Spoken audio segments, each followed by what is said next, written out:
outro lado. Aqui eu tenho um lápis, não sei se está bom.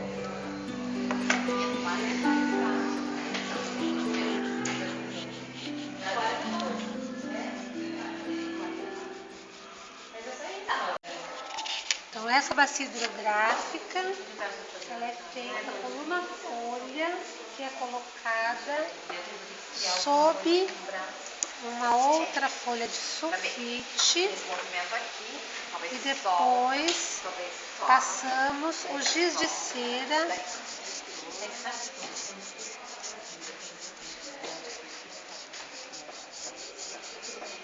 completar a bacia com os nomes dos componentes. Então aqui embaixo você pode abrir aqui um pouquinho para ficar a foz, e essa parte aqui mais fininha superior é a nascente.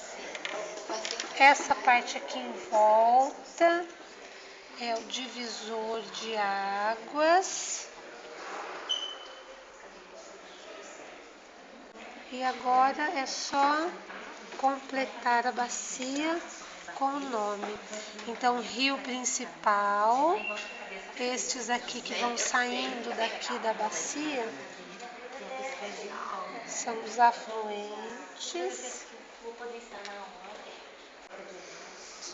Então, depois você pode ir completando aqui, tá?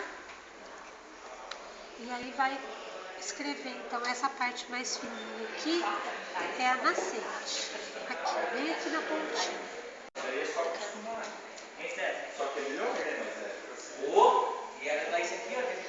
Esta parte aqui no final é a foz.